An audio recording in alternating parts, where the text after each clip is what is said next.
Imagínase un mundo sin Google. No, en serio. Un mundo sin Google. Un mundo en que no pudieran reconocer en qué terreno será su cita ciegas de mañana. Un mundo en que no pudieran averiguar con un solo clic el PNB de Kazajstán. Un mundo en que si no se sienten bien, no pudieran sentarse ante la computadora y averiguar si solo necesitan tomar un par de aspirinas o si deben llamar a emergencias. Es increíble, ¿no? Hace solo 10 años Google no existía y 5 años antes de eso no había forma de buscar nada en la Internet. Eso planteaba un gran problema, porque ¿de qué servía una red mundial si no se podía navegar en ella e ir donde uno quisiera? Las empresas que se adentraron en el terreno de la búsqueda como Yahoo y Excite constituían algunos nombres importantes en la historia de la red. Pero aunque los hombres que comenzaron la creación del sistema eran algunas de las personas más brillantes en los anales de la historia americana de los negocios, al final no pudieron descifrar el código. Luego un par de chicos súper inteligentes con poco más de 20 años resolvieron el problema de la búsqueda. Les contaré cómo lo hicieron y cómo se convirtieron en multimillonarios. Soy John Heilemann y como periodista he cubierto la revolución de los buscadores desde el comienzo. La historia que quiero contarles es sobre las innovaciones de alta tecnología que sustentaron esa revolución y sobre el enorme trastorno económico que desencadenó. Es una historia emocionante, llena de gran ambición y creatividad, llena de oportunidades aprovechadas y otras perdidas, maniobras secretas y reuniones que nunca se han conocido hasta ahora.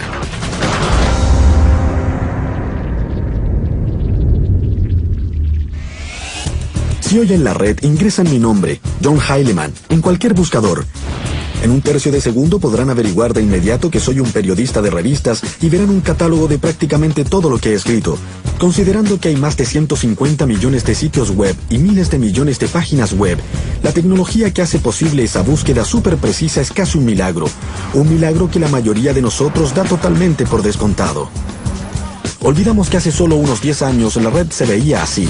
Página tras página de textos y largas listas de frases subrayadas. Encontrar lo que uno estaba buscando era casi imposible. No había forma de buscar nada. Todo lo que se podía hacer era seguir los enlaces y esperar que la suerte te llevara a algún lugar útil. Para comprender cómo hemos avanzado tanto, cómo ocurrió el milagro de la red, tenemos que volver a una época anterior a Google y conocer la historia de compañías como Yahoo y Excite que hicieron posible su existencia y se convirtieron en sus rivales más enconados y también un pequeño lugar en California del que seguramente han oído hablar. Silicon Valley, California. Un lugar de 50 kilómetros para la gente capaz de inventar el futuro y hacerse enormemente rica en el proceso. Es la sede de grandes nombres tecnológicos como Apple, Intel y Oracle. Pero el corazón de Silicon Valley, la verdadera fuente de riqueza de la industria de alta tecnología, el origen de infinitas ideas nuevas, no es una empresa, es la Universidad de Stanford y es aquí donde se pueden encontrar las raíces de la búsqueda.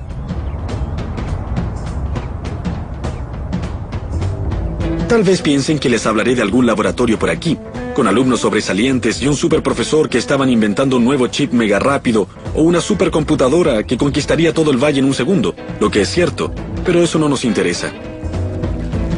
Lo que sí nos interesa es la historia de Jerry Yang y David Filo, a quienes su profesor dejó por su cuenta cuando él se tomó un año sabático. Profesor de ingeniería, en año sabático. Mientras Jerry y David buscaban qué hacer, se les ocurrió uno de los mejores negocios de los Estados Unidos y los hizo multimillonarios.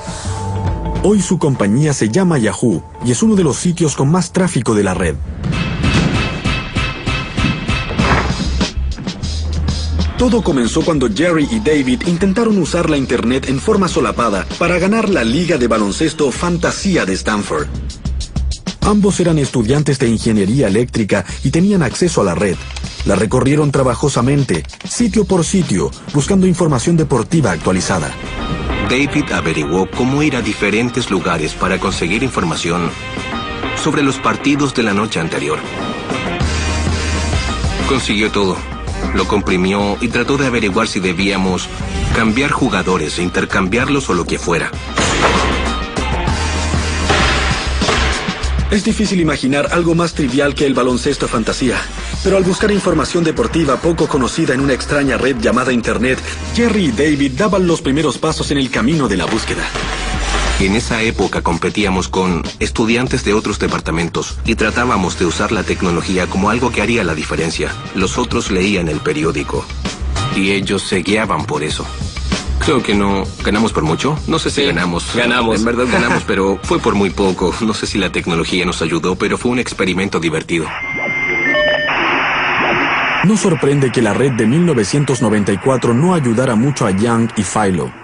Para comprender qué era esa cosa, para ver lo que la Internet ofrecía, había que tener una guía, algún tipo de directorio que te pudiera ayudar a navegar por ella. Era una idea algo simple, pero brillante. Un directorio que pudiera mostrar a los usuarios novatos cómo encontrar cosas buenas en ese nuevo mundo electrónico. No era nada como la búsqueda actual. Era solo una serie de categorías y subcategorías que se podían buscar y elegir. Era muy primitiva, compilada a mano por un par de sábelo-todo que pasaban horas mirando todos los sitios web posibles y diciendo cómo hacer listas. Primitivo o no, lo que ellos llamaron la guía de Jerry y David para la red global fue lo primero que se inventó y resultó ser sumamente popular. De la noche a la mañana, fue algo a nivel mundial. Millones de usuarios recurrían al sitio. Los jóvenes pronto se dieron cuenta de que necesitaban un nombre más corto, más atractivo, que sonara un poco más emocionante. ¡Yahoo! Yahoo fue una gran idea, pero eso no es suficiente para convertirse en una gran compañía. Se requiere dinero, y mucho. Pero como todos saben, el dinero abunda en Silicon Valley. La mayor parte proviene de estos edificios a lo largo de Sand Hill Road, oficinas de muchos de los legendarios capitalistas del valle. No sé qué esperaba ver la primera vez que vine a este lugar. Tal vez calles pavimentadas de oro, pero encontré esto. Construcciones para oficinas al estilo de un pueblo alpino. Detrás de esas puertas están los capitalistas de riesgo. Tipos que presiden fondos de inversión que tienen miles de millones de dólares. Ellos son quienes deciden qué compañías podrán existir y cuáles no verán la luz. Una de estas empresas de mayor éxito es Sequoia Capital. Su socio más famoso, Michael Moritz, decidió visitar a los jóvenes fundadores de Yahoo en su caravana de Stanford. En el interior había una escena de confusión total. Se trataba de la peor pesadilla para cualquier madre. Cajas de pizza por todas partes, computadoras y equipo electrónico en cualquier lugar posible, las cortinas cerradas, había como 30 grados de temperatura, era una cloaca sofocante. Era un desastre. Había muchas razones para ser escépticos sobre hacer una inversión en Yahoo. Eran solo 2 personas. Y el formato de este negocio, para ser amable, era confuso. Lo que Moritz no podía ignorar era el potencial del directorio de Philo y Young. Nos pareció sumamente evidente que cualquiera que ofreciera un servicio que actuara como guía para desentrañar cosas que eran muy difíciles de encontrar, con el correr del tiempo, tendría el potencial de llegar a ocupar un terreno estratégico. Moritz invirtió $2 millones en el sitio de Young y Philo, pero era un riesgo que se basaba casi en un presentimiento. Había gran cantidad de gente visitando el sitio de Yahoo, pero no era en absoluto obvio de dónde vendrían las ganancias. Teníamos una compañía, pero debíamos intentar ganar dinero porque no teníamos ingresos. En realidad era aún peor. En esa época nadie en el planeta sabía cómo ganar dinero en la Internet, pero Yahoo cambiaría todo eso y en esa forma ayudaría a lanzar la fiebre del oro que pronto sumergiría a toda la red. En el año 2007, compañías buscadoras como Yahoo y Google generaron miles de millones de dólares en ingresos y ganancias, siendo la envidia de todos los empresarios del mundo. Pero en su inicio nadie usaba la red para hacer negocios o para el comercio. Algunos consideraban que la sola idea era una herejía o algo malvado. Recuerdo nítidamente los debates mientras la red trataba de definirse en forma cultural. A mediados de los 90, el centro cultural de la red no estaba en Silicon Valley, sino en este parque, al sur de San Francisco. La revista Wired y Hotwire, su hermana en línea, comenzaron un poco más allá. Y en esa época yo trabajaba aquí, y el argumento sobre la inminente comercialización de la red era intenso, y se reducía a una sola palabra: publicidad. La publicidad dividió la temprana comunidad de la red. Por un lado estaban los capitalistas de riesgo y otros financistas que pensaban que la Internet era un nuevo medio de comunicación. Y estos siempre han sido financiados por la publicidad. Más de 100 años de historia de los medios de comunicación nos indican que si se logra reunir una gran cantidad de público en un solo lugar, entonces se podrán vender avisos. No era necesario ser un genio de los negocios ni una persona brillante para poder darse cuenta de una cosa como esa. Por otro lado estaban los utópicos, gente que veía la red como un lugar que prometía libertad. No era un ambiente comercial, la gente no era gente de negocios. Era solo un grupo de estudiantes universitarios, investigadores que estaban experimentando con todo esto. Pero Yang y Philo habían aceptado el capital. La idea era hacer un negocio, encontrar la forma para que Yahoo generara dinero, como fuera. Jerry y David estaban muy preocupados por las ramificaciones y las repercusiones de poner avisos en su sitio por temor a que eso fuera malo para los usuarios y que estos se rebelaran. Era un dilema muy serio para los fundadores de Yahoo. Si aceptaban la publicidad, perderían la simpatía de los usuarios, pero no había otras opciones viables. ¿Qué se podía hacer? En ese momento la publicidad parecía ser la mejor opción. Pero estábamos algo preocupados. Fue muy difícil, muy difícil. No teníamos idea de cómo se iba a recibir, si habría repercusiones, si ello fomentaría mucho cinismo acerca de lo que los intereses comerciales podían hacerle a ese medio ambiente utópico de información. A fines de 1995, Yahoo comenzó a aceptar avisos, y luego contuvieron la respiración y cruzaron los dedos. Los primeros avisos los pusimos con cierto temor, pero nos preocupaba si daría resultado. Pero la agonía resultó ser en vano.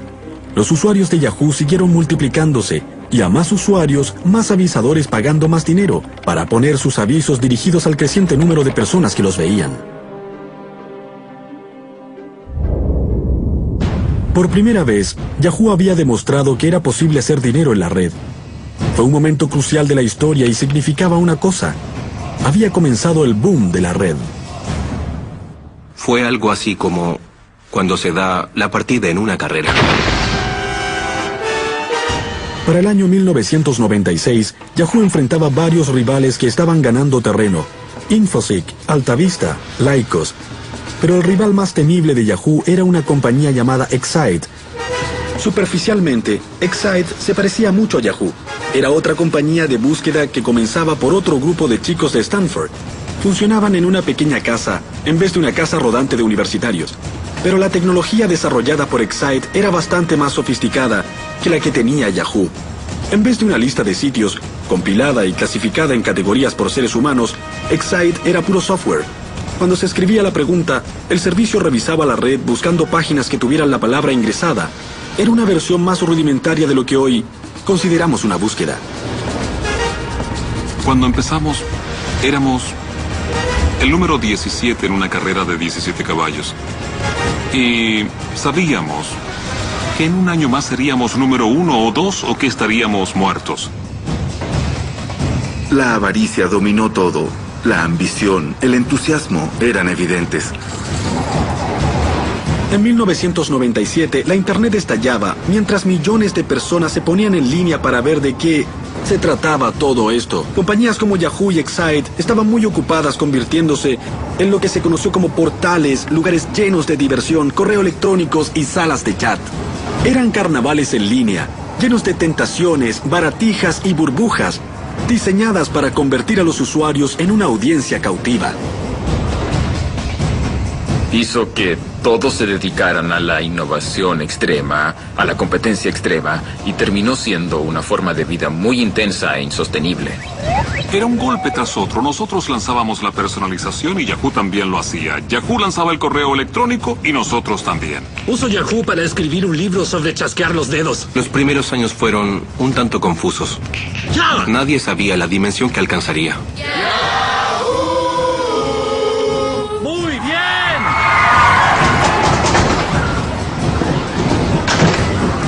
A pesar de que los buscadores tenían un gran éxito, también se estaban convirtiendo en algo muy diferente de lo que habían sido. Al concentrarse solo en los brillos, perdieron la perspectiva de lo que los usuarios querían en primer lugar: encontrar cosas en una red más extensa. En otras palabras, los buscadores dejaron de preocuparse de la búsqueda.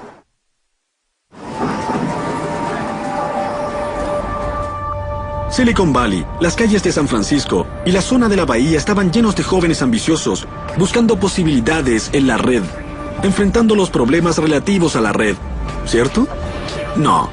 En realidad, la mejor oportunidad estaba allá afuera, mirando a los buscadores directo a la cara, pero su propio éxito no les permitía verla. Para decirlo francamente, el problema era que cuando se trataba de buscar información importante en la red, Yahoo, Excite y el resto de las llamadas compañías buscadoras en verdad eran pésimas. Podías pasar todo el día ingresando diferentes combinaciones de palabras para encontrar lo que buscabas sin tener éxito. La mayoría de los resultados que conseguías eran enlaces a sitios que trataban de vender algo que no querías o que a menudo era basura. En resumen, el mundo estaba ávido de una forma de buscar en la red. Por supuesto, ello vino de la misma institución que ya había producido Yahoo y Excite, Stanford. Una vez más, el nombre de la compañía era otra tontería: Google. Un derivado de la palabra Google, un término matemático de 10 elevado a la centésima potencia, y una vez más, los fundadores eran un par de sábelotodo escasamente socializados, Larry Page y Sergey Brin. Se conocieron en la primavera de 1996, en una gira guiada por San Francisco para alumnos de posgrado de Stanford. Sergey guiaba la gira, un chico ruso-americano con una actitud afectada. Creo que tenía 19 años, lo que en verdad es muy joven para un estudiante de doctorado. Recuerdo que era bastante especial, una persona que contesta muy rápido y ve las cosas de cierta manera. Larry era uno de los estudiantes en la gira ese día. Venía del centro del país y era hijo de un académico. Su mayor logro había sido construir una impresora con piezas de Lego. Es una persona sencilla, callada. No es del tipo de persona que al conocerla dices, vaya, sino que dices, es un tipo buena gente. Fue el amable Larry el que tuvo la idea genial que convirtió la búsqueda en algo mágico y lanzó Google. Dadas las consecuencias de gran alcance de esa idea, tanto sociales, culturales y económicas, se podría pensar que es algo sumamente complejo, pero en realidad, básicamente es muy simple. Su idea comenzó con la noción de que la red era un continuo concurso de popularidad por sí misma, y que el número de veces que una página web era vinculada con otros sitios, esto podía medir la posible utilidad y relevancia. Page creía que un enlace de un sitio a otro era una especie de recomendación, y él y Brin construyeron el primer motor de búsqueda de Google basándose en esa idea, como lo indicaron en un artículo académico de 1998 que ahora es famoso, comillas. En esencia, Google interpreta un enlace de la página A a la página B. Con un voto a la página A por la página B, Google evalúa la importancia de la página por los votos que recibe, cierre comillas. En otras palabras, cuando un sitio, por ejemplo, de Abraham Lincoln, ha sido enlazado 15 millones de veces, eso significa que muchísima gente lo ha encontrado útil. Otro sitio sobre Lincoln, que ha sido enlazado, digamos, 11 veces prácticamente, no ha impresionado a nadie. Page y Brin siguieron ese camino para construir su buscador, basándose en los enlaces para encontrar las páginas más importantes. La idea de Larry de contar los enlaces era sencilla, pero brillante. Sería la base del increíble éxito de Google, pero ¿lo comprendió Larry en ese momento? Claro que no. La primera persona en ver a Google en acción fue uno de los profesores de computación de los chicos, Héctor García Molina. Jugamos un momento en mi oficina viendo la cuenta de enlaces, de cuántas páginas se conectan con tu página. Enlaces interesantes. Miramos la portada de Stanford y la comparamos con otros departamentos, o con el MIT, o Berkeley, que son nuestros competidores. Y nos divertimos mucho viendo cuál de esas páginas era más importante que las otras porque era más requerida por el público. Cuando Larry y Sergey lanzaron Google en la red de Stanford, todos se dieron cuenta de que era algo especial. Era un motor de búsqueda que se ocupaba de buscar. Desde su oficina de estudiantes de posgrado, que se ve por primera vez en estas imágenes, Page y Brin lucharon por manejar la gran popularidad de su maravillosa innovación. Había tanto tráfico hacia Google que casi llevó a toda la red internet de la Universidad de Stanford al colapso. Así que la administración de la universidad dijo, deben mudarse fuera del campus. Stanford ya no era de utilidad para Larry y Sergey. Era tiempo de dejar el campus y trasladarse a Silicon Valley a buscar dinero para convertir su idea en una compañía oficial. Así se unirían a los miles de aspirantes a empresarios en busca de fama y fortuna en la zona .com de Silicon Valley, aunque las probabilidades estaban en su contra.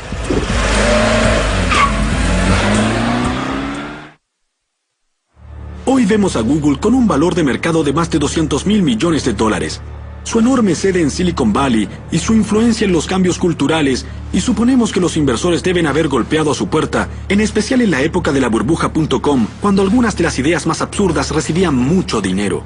Pero en esa época, la reacción entre los hombres que tenían el dinero no era decir, sí, no hay problema, sino que era, oh, vamos. ¿Otro motor de búsqueda? Una de las pocas voces que disentían en este coro de dudas era la de Vinod Khosla, un capitalista de riesgo de gran éxito, gurú tecnológico y uno de los cofundadores de Sun Microsystems. Los conocí, me cayeron muy bien y les dije que quería trabajar con ellos de alguna forma, así que los presenté en Excite. Y dije, este es un excelente buscador con un enfoque mejor. Para Khosla, la lógica era muy sencilla. En esa época era un inversionista en la compañía de búsqueda Excite, y pensó que si Excite compraba o conseguía la licencia de la tecnología de búsqueda de Google, eso les daría una ventaja contra su archirrival Yahoo, que ganaba toda batalla contra sus oponentes en la guerra de los portales. Si Excite no quería ser aplastado por los ejércitos de Yang y Philo, necesitaba más municiones. Cualquier comandante militar dirá que la clave para ganar una guerra es formar alianzas adecuadas. Con la esperanza de que Excite se uniera a Google, Khosla reunió a Graham Spencer, el jefe tecnológico de Excite, y también a Larry y Sergey en este restaurante de sushi. Los chicos de Google llegaron con la esperanza de asegurar la supervivencia de su proyecto. Comprobaron que sus resultados en la búsqueda eran mucho mejor que los de Excite. Trajeron sus laptops y le mostraron los resultados a Spencer. Spencer le habló al director ejecutivo de Excite, George Bell, sobre la tecnología de Google, al igual que Khosla. Hubo mucha resistencia.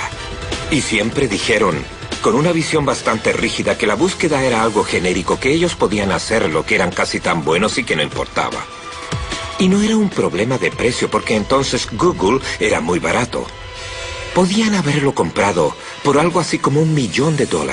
Hoy vale $100.000 millones. Un momento, rebobinemos. Excite pudo haber comprado Google por $1 millón. Eso es una miseria aquí en Silicon Valley. La compañía había rechazado lo que para ellos habría sido el negocio del siglo. A largo plazo, lo es. Alzo mi mano y digo, soy necio. Pero la gente no creía que se podía hacer dinero con la búsqueda. Tal vez creía que se podía ganar algo de dinero, pero nadie pensaba que era un dineral. Pero para ser honesto, es un dineral. Lo es. Pero no fue solo Excite el que no logró darse cuenta del potencial de Google. Todas las compañías de búsqueda de Silicon Valley lo rechazaron. Cada vez más frustrados, Larry y Sergey hablaron con uno de sus profesores de Stanford, que también era un empresario ocasional, un hombre llamado David Cheriton. Creo que querían una suma bastante modesta de dinero, algo así como $1 millón, y yo había ganado algo de dinero con una compañía nueva que luego compró Cisco, y además trabajaba con Andy Bechtolsheim, un inversionista de Silicon Valley bastante conocido. David me llamó y me dijo que en verdad tenía que conocer a esos chicos de Google, y yo fui a su casa. Era una hermosa mañana soleada de verano. Larry y Sergey estaban desesperados. Si David Cheriton y Andy Bechtolsheim no veían el potencial de Google, probablemente era hora de que los chicos regresaran a sus estudios. Larry fue el primero en llegar, luego llegó Sergey y al final apareció Andy en su auto Porsche. Cuando llegué a casa de David, Larry y Sergey ya estaban ahí y comenzaron de inmediato a hacerme una demostración. Conocimos a ese hombre, le dio una mirada rápida a nuestro motor de búsqueda y conversamos un poco. Le hicieron una demostración de Google, de cómo iniciar una búsqueda, de la sección voy a tener suerte y toda esa clase de cosas. De inmediato me pareció que era evidente que era una muy buena idea. Creo que Andy se convenció muy rápidamente de todo. De hecho, creo que es la mejor idea que he visto en toda mi vida. Nos dijo, no quiero que ustedes tengan que aceptar una valoración muy baja o que se preocupen ahora por sus asuntos de dinero. ¿Qué tal si les hago un cheque? Así es que fui a mi auto, tomé la chequera y les hice un cheque enseguida. Volvió y escribió un cheque para nosotros por $100.000. Lo hizo a nombre de Google por $100.000. Creo que fue Sergey el que dijo, no tenemos una cuenta bancaria. Y Andy contestó, deposítenlo cuando la tengan. Creo que nunca he hecho un cheque en forma tan inmediata. Esa fue la única vez en mi vida. Piensen en ello. ¿Cuánta gente conocen que estaría dispuesta a hacer un cheque por $100,000 de esa forma a un par de estudiantes de posgrado? Incluso para Andy Bechtolsheim, que disponía de muchos millones de dólares. Todo el asunto parecía bastante loco, pero así funciona todo en Silicon Valley. Por eso les decían ángeles a los primeros inversores, porque se dedicaban a hacer pequeños milagros. Andy realmente depositó mucha confianza en ellos. Confió en que no se fueran a México con el dinero, pero recuerdo que se fueron con un nivel bastante alto de entusiasmo, dando la impresión de que lo harían. A la inversión de Bechtolsheim le siguieron cheques de otros ángeles que totalizaron $1 millón. $1 millón debió parecerles mucho dinero a dos estudiantes que subsistían de comida rápida. Pero muy pronto Larry y Sergey se darían cuenta de que $1 millón no era nada para Silicon Valley. Este hombre de figura delgada como Clark Kent es John Doerr. Es posiblemente el capitalista más famoso y de mayor éxito de Silicon Valley. Y ha financiado a Sun, Compaq, Netscape y Amazon.com. Es oficialmente el hombre con el toque de Midas, de modo que seguramente era inevitable que Page y Brin terminaran frente a su puerta.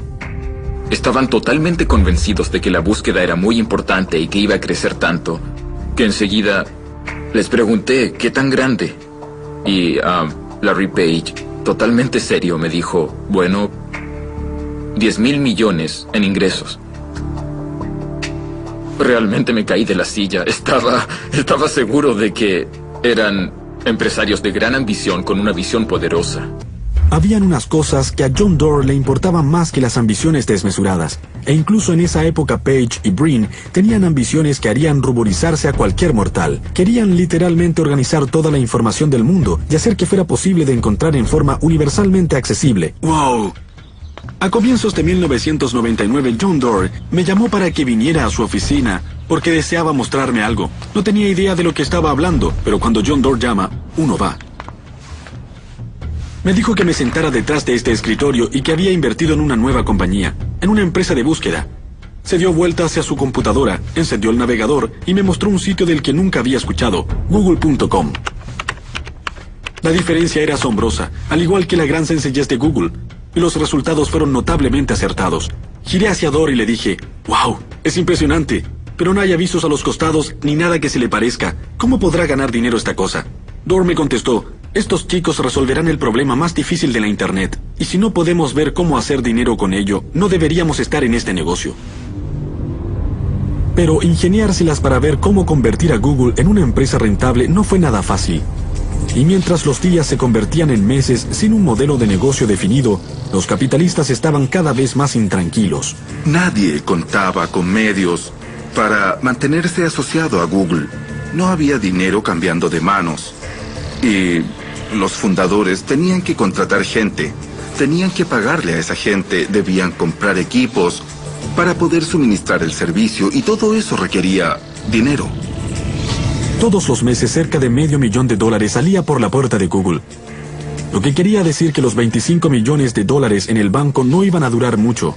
La solución más obvia era seguir el camino de Yahoo y Excite y poner avisos, pero Page y Brin se negaron a tomar el camino fácil y se decidieron por algo más valeroso y con mayor visión futura.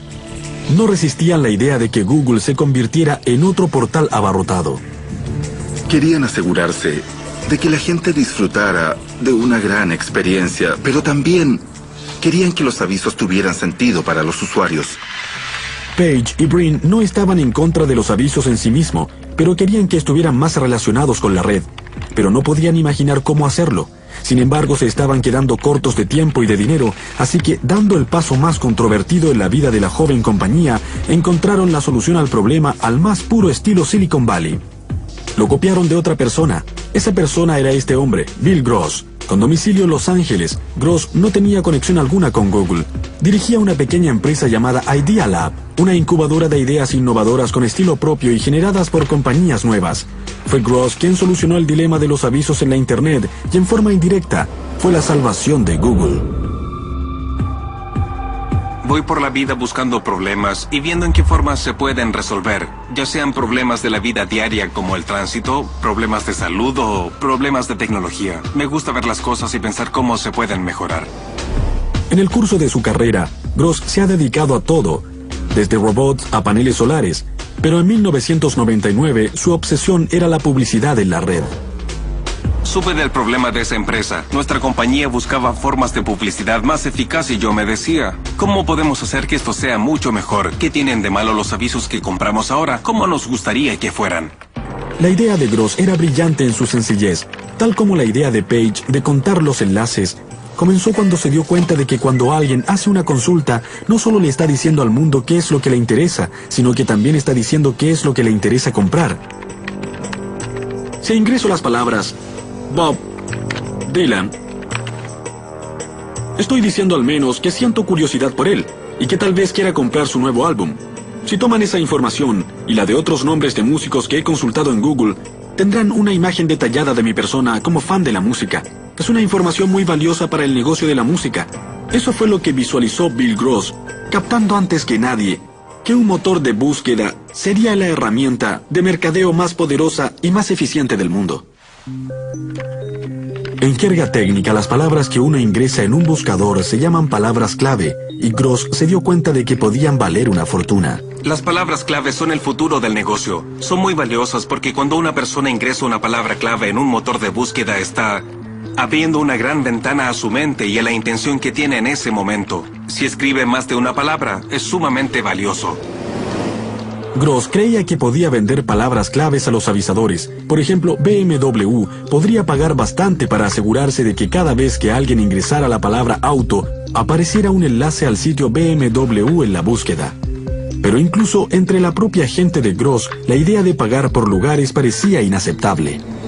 A algunas personas en la reunión no les gustó nada. Pensaban que era una mala idea y que nadie la aceptaría. Yo les dije, vamos, es como las páginas amarillas. Piensen en lo útiles que son. Dejé la reunión, corrí a la oficina y regresé con las páginas amarillas. Las puse sobre la mesa y dije, miren esto, miren lo útil que es. Si buscan algo aquí, hay solo avisos pagados. Eso es lo que quiere el cliente cuando busca un plomero. ¿Por qué no hacerlo con un motor de búsqueda? Pensar que la búsqueda podía ser como las páginas amarillas resultó ser una gran idea. Finalmente, Gross convenció a los escépticos de su compañía y en 1998 lanzó un sitio basado en palabras claves y enlaces patrocinados, que se conocería con el nombre de Overture. Fue un éxito instantáneo. El director ejecutivo de la compañía me dijo, estamos manejando millones de microtransacciones. Somos tan grande como la compañía de teléfonos en transacciones. Era increíble. Ahí me di cuenta de lo grande que era esto. Lo que Gross no sabía es que en Silicon Valley estaban observando sus movimientos y que Google consideraría su idea como la solución del dilema de su modelo de negocios. Larry y Sergey encontraron un pequeño sitio llamado Overture que estaba creciendo muy bien con listas de patrocinadores. Y creo que fue en especial Larry el que pensó que eso ofrecía un camino de negocios que Google podría adoptar como solución al problema. Los creadores de Google se reunieron con Bill Gross más de una vez. Gran parte de la historia de los negocios se determina en reuniones privadas, entre titanes a puerta cerrada. Conocí a Larry y Sergey y hablamos con ellos sobre encontrar alguna forma de unir la gran monitorización que tenía GoTo y los increíbles resultados de búsqueda que obtenía Google. Hablamos varias veces de diferentes formas de incorporar ambas cosas. A veces las reuniones terminan con ambas partes saliendo del brazo, pero otras veces no es así. Y eso pasó con Google y Overture. Lo que ocurrió exactamente sigue siendo un misterio, pero tenemos una idea muy clara. Primero, Larry y Sergey dejaron las reuniones sin llegar a ningún acuerdo, y un poco más tarde, Google lanzó un servicio llamado AdWords que era sumamente parecido a Overture. ¿Les parece sospechoso? Claro que sí. Gross demandó a Google por ese parecido y la apropiación que sugería, pero finalmente ambas partes llegaron a un acuerdo fuera de los tribunales. Una cosa es segura, el arreglo incluía suficiente dinero en acciones de Google, hecho que contentó mucho a Bill Gross. Pensamos que podía ser algo bueno, pero nunca creímos que tendría ese impacto y ese alcance y que se convertiría en un valioso modelo económico en línea. Google hizo cambios importantes a la idea original de Gross. Principalmente separó los avisos de los llamados resultados de búsqueda orgánica. Miren la página de Google que ya todos conocemos también. Aquí está la casilla donde se hace la pregunta. Estos son los resultados sin contaminar generados por el algoritmo de relevancia de Google. Y aquí arriba a la derecha están los avisos, enlaces en azul patrocinados por las compañías que los pagaron. Es aquí donde Google ha generado miles de millones en ganancias en los últimos años. Sin duda era una mejor experiencia para el usuario que llegar a un sitio web que más bien parecía ser la calle 42 o Times Square a las 2 de la madrugada. Pensaron que también sería mejor para los avisadores porque significaría más negocios para ellos. Esa fue una visión maravillosamente astuta, increíble y sorprendente a comienzos del año 2000. Lo que Google hizo no fue solo diseñar un camino para su propio éxito comercial. Estableció las bases para el despegue astronómico de la publicidad en la Internet. De pronto, con AdWords y servicios similares de Microsoft y Yahoo, cualquiera que quiera vender sus mercancías en línea, desde un Toyota a un pastor que quiere vender alfombras de piel de cabra, tiene a su disposición un medio extremadamente eficaz de llegar a un mercado global. Ahora comprendemos que la economía de la Internet estaba naciendo, con Google como su actor principal. El 19 de agosto de 2004, Google salió a la bolsa y puso sus acciones en venta en el mercado de valores de Nasdaq. Los 5 años anteriores, la compañía había subido de un ingreso de cero a la asombrosa suma de $3.000 millones anuales y se había convertido en un nombre muy conocido. La oferta pública inicial de Google causó un frenesí de conjeturas y anticipación entre aquellos que rogaban que pudiera revivir un sector que aún cojeaba después de la caída de las empresas .com. En Silicon Valley, en esa época con frecuencia se veía una pegatina que decía: por favor, denos una burbuja más. Pero la forma en que Google manejó su oferta despertó la ira de muchos e hizo hablar de un día fatídico y un desastre potencial. Recuerdo que esa mañana estaba en una sala de reuniones con televisión mirando la CNBC y hablaban de que sería una oferta terriblemente poco exitosa y con escasa posibilidad de que tuviéramos éxito. La controversia respecto a la oferta pública inicial surgió del hecho de que Google había elegido un proceso de remate poco convencional para vender sus acciones, y ello había enajenado a gran parte de Wall Street, que se beneficiaba bastante de la forma convencional de hacer negocios. La actuación de Google para despertar el interés de la comunidad financiera le significó críticas terribles. Los ejecutivos de la compañía parecían arrogantes y poco comunicativos. La oferta pública de Google fue un gran tema en los medios de comunicación financieros y había muchas fuerzas poderosas en Wall Street que creían que esa no era la forma en que querían que se hicieran las ofertas públicas. Los grandes de Wall Street estaban en esa sala de reuniones en la torre Nasdaq, en Times Square, así como John Doerr, Eric Schmidt, Larry Page y yo. Había mucha tensión, y lo único que la aflojó fue cuando Larry sentó su humanidad, que sería multimillonaria, en un plato de crema. Era surrealista. Había una enorme pared de píxeles y gráficos y se podía sentir que toda la economía del mundo se deslizaba frente a tus ojos. Y luego Larry y Eric subieron al escenario. Había una gran expectación respecto a la apertura del mercado.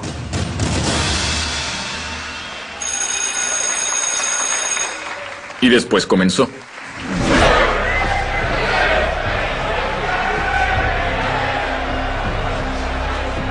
Entonces a mediodía comenzó todo y la primera transacción fue a $100, 15 más que el precio del día anterior y no bajó de eso. Al final, a pesar de todo lo que se dijo, la oferta pública inicial de Google fue un éxito de acuerdo a la medición que más importa. Cualquiera que haya comprado acciones ese día y todavía tiene la suerte de conservarlas, ha ganado un montón de dinero. 3 años después de la oferta pública, Google está mejor valorada que FedEx, McDonald's, Coke, Intel, IBM o Walmart. Acciones que se transaban a $100 llegaron a casi 700. Actualmente Brin y Page están considerados entre las 30 personas más ricas del mundo. El crecimiento de Google ha sido el más rápido de la historia.